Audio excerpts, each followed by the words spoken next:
Hello all. ఇంకా doctor దగ్గరికి తీసుకెళ్తే రిపోర్ట్స్ చూసి బాబుకి ఇన్ఫెక్షన్ ఉంది, మెడిసిన్ ఇస్తాను 5 సిరప్స్ ఇచ్చారు. మార్నింగ్ ఈవినింగ్ నెబులైజేషన్ పెట్టమన్నారు.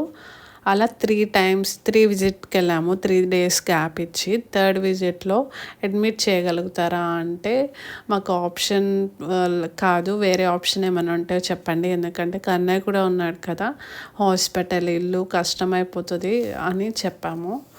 సో సరే మెడిసిన్ చేంజ్ చేసి రాస్తాను, ఇన్ కేస్ అప్పటికి తగ్గకపోతే ఖచ్చితంగా అడ్మిట్ చేయాల్సి వస్తుంది అన్నారు.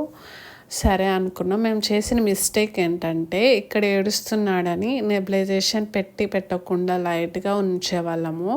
బాగా ఏడ్చేవాడు, మీరు వీడియోలో చూస్తుంటే అర్థమైపోతుంది. సో ఈసారి ఎలా అయినా ఏడ్చినా పర్లేదు అని గట్టిగా ఇంకా డిసైడ్ అయిపోయి నెబులైజేషన్ పెట్టాము. 4th విజిట్కి హీజ్ ఓకే అన్నారు. అప్పుడు కొంచెం అమ్మయ్య అనుకున్నాను.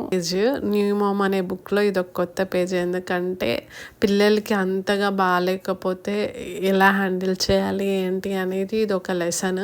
ఎందుకంటే కన్నయ్య టైంలో నేను ఇంత ఫేస్ చేయలేదు, చిన్నోటి టైంలోనే ఇదంతా. సో యాక్సెప్టెన్స్ అనేది కొత్తగా నేర్చుకుంటున్నాను.